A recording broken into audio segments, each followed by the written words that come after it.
ओम श्री गणेशाय नमः। नमस्कार दोस्तों, कैसे हैं आप सब। बहुत स्वागत है आपके अपने ही चैनल इंस्पिरेशन ऑफ प्रेरणा में।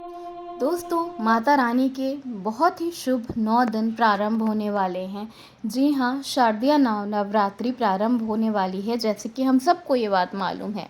तो आज इस वीडियो में जानेंगे कि शारदीय नवरात्रि कब से कब तक है, कलश स्थापना का समय क्या है, कलश स्थापना किस दिन करनी है, जो लोग व्रत रख रहे हैं यानी कि व्रती हैं उन्हें किन नियमों का पालन करना चाहिए, इसके साथ साथ जो लोग अखंड ज्योति जला रहे हैं उन्हें क्या करना चाहिए, यानी कि नवरात्रि में क्या करना चाहिए, क्या नहीं करना चाहिए, और कौन सी एक बहुत ही महत्वपूर्ण सामग्री है जो कि नवरात्रि में आपको ज़रूर लानी चाहिए और पूजा में अर्पित करनी चाहिए।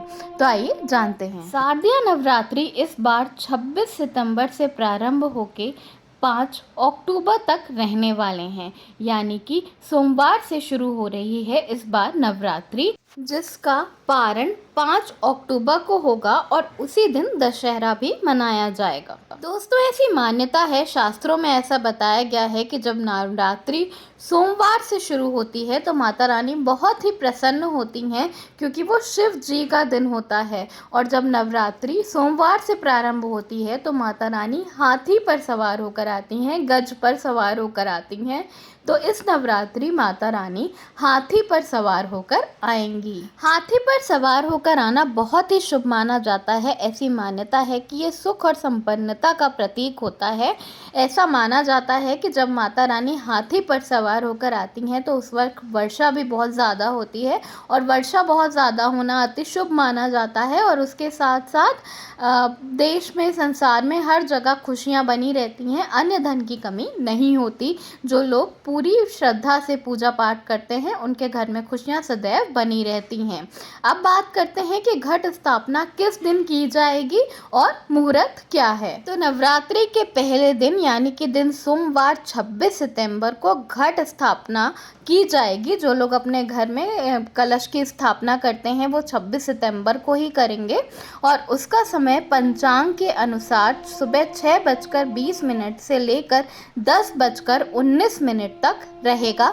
सुबह का ये समय है। दोस्तों, शास्त्रों में बताया गया है कि जब आपने अपने घर में या कहीं पर भी घट स्थापना करते हैं मंदिर में, तो वहाँ पर केवल कलश में जल डालकर नारियल नहीं, बल्कि आप सभी देवी देवताओं को स्थापित करते हैं। तो इसलिए घट स्थापना जो है वो हमेशा ही बताए गए शुभ मुहूर्त में ही करना चाहिए, आगे पीछे नहीं करना चाहिए। कोशिश करनी चाहिए कि अब घट स्थापना शुभ मुहूर्त में कर लें, या कम से कम शुभ मुहूर्त से घट स्थापना करना प्रारंभ कर दें।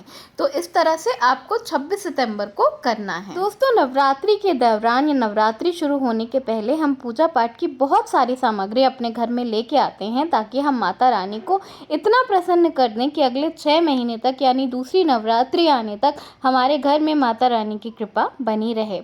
इसके लिए आप अपनी श्रद्धा के अनुसार, अपने सामर्थ्य के अनुसार, अपनी बुद्धि के अनुसार बहुत सारी सामग्री बाजार से खरीद कर लाते हैं। उसमें एक विशेष सामग्री है जो है लाल रंग।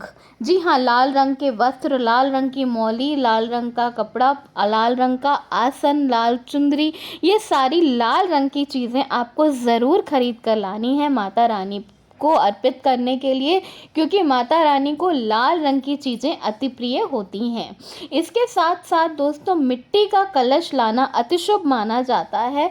वैसे भी जैसे कि मैंने आपको बताया कि इस बार माता रानी गज पर आएंगी तो बहुत बारिश होगी, उसकी वजह से हरियाली रहेगी, खेती में बहुत ज़्यादा इस बार उन्नति होगी।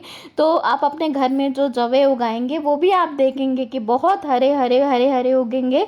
उसके लिए आप मिट्टी के बर्तन में भी जवे उगा सकते हैं, या कलश के चारों तरफ मिट्टी डालकर, जैसा आपके घर में होता है आप वैसा कर सकते हैं।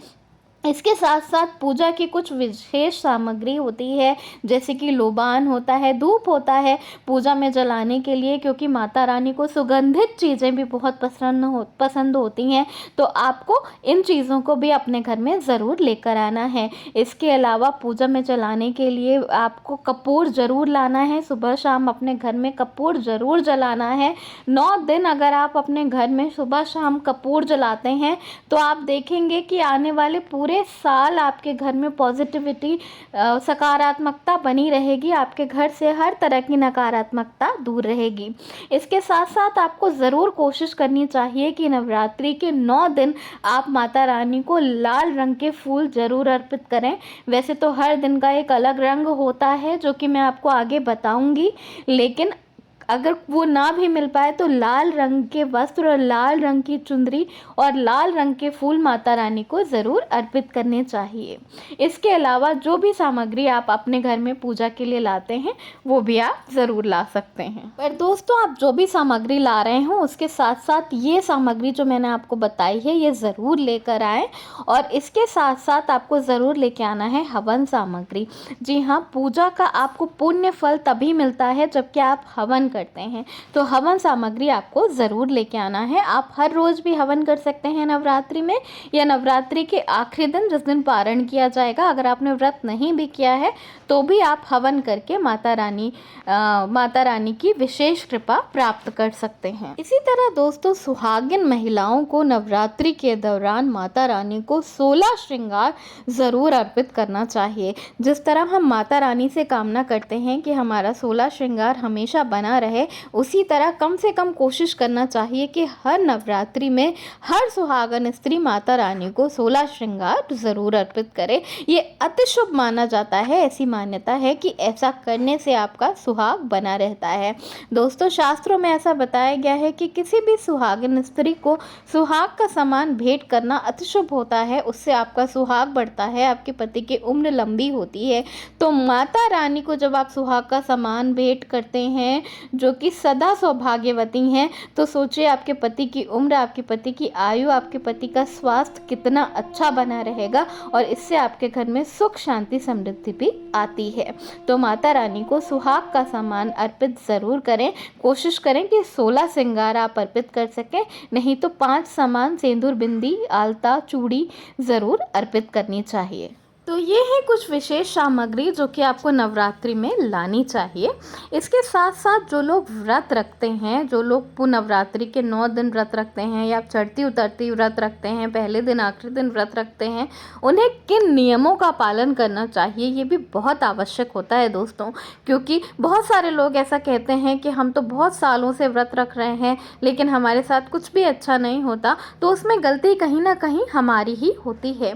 तो दोस्तों, जो भी आप व्रत रखें, जो भी आप व्रत रखते हैं, चाहे पहले दिन रखते हैं, आखिरी दिन रखते हैं, पूरी नवरात्रि व्रत रखते हैं, आप एक समय खाकर व्रत रखते हैं, लौंग खाकर भी बहुत लोग व्रत रखते हैं, बहुत सारे लोग सेंधा नमक भी खाकर व्रत रखते हैं। तो जैसे भी आप व्रत रख रहे हैं, आपको व्रत रखने के पहले व्रत का संकल्प ज़रूर लेना चाहिए। अगर आप जो भी व्रत कर रहे हैं, अगर आपने उसका संकल्प नहीं लिया तो उसका पूर्ण फल आपको कभी भी नहीं मिलता। इसके साथ साथ दोस्तों, बताया गया है कि जो लोग व्रती होते हैं, व्रत रखते हैं, उन्हें कभी भी देर तक सोना नहीं चाहिए।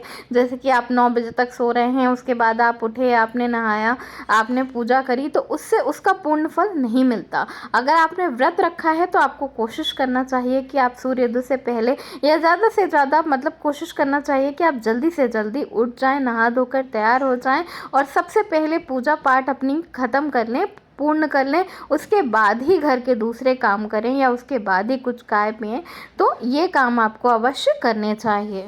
इसके साथ साथ दोस्तों, आपको नवरात्रि के 9 दिन सात्विक रहने की कोशिश करना चाहिए। यानी कि आप किसी भी तरह का मांस मदिरा का सेवन तो बिल्कुल ही ना करें। इसके साथ साथ अगर हो सके तो घर में प्याज लहसुन वगैरह भी नहीं खाया जाना चाहिए। अगर आपके घर में घट स्थापना हो रही है, यानी कि आपके घर में माता रानी पधारी हैं, तो उस वक्त तो आपको बिल्कुल ही प्याज लहसुन नहीं खाना चाहिए। इसके साथ साथ आपके घर में किसी को भी प्याज लहसुन नहीं खाना चाहिए। कम से कम वो लोग जो कि पूजा पाठ करते हैं उन्हें तो बिल्कुल ही नहीं खाना चाहिए। इसके साथ साथ आपको किसी भी तरह की बुराई, लड़ाई वगैरह, लड़ाई झगड़ा घर में जब तक कि माता रानी स्थापित है तब तक तो बिल्कुल ही नहीं करनी चाहिए।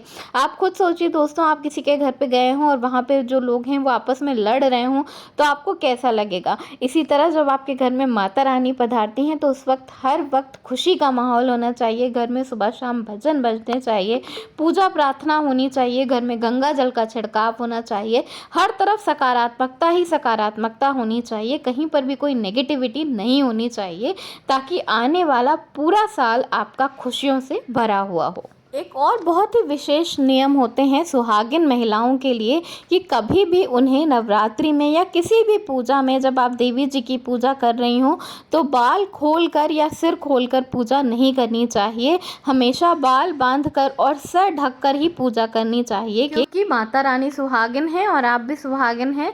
तो सुहाग जिन लोगों का बना रहता है, माता रानी बनाए रहती हैं, उन्हें बाल खोलकर और सर खोलकर कभी पूजा नहीं करनी चाहिए। तो ये है कुछ जरूरी नियम जिनका पालन नवरात्रि के दौरान जरूर करना चाहिए, ताकि आपको व्रत का पूर्ण फल मिले और आपके घर में खुशियां सदैव के लिए बनी रहें। धन्यवाद दोस्तों, वीडियो पसंद आया हो तो लाइक जरूर करिएगा। राधे राधे।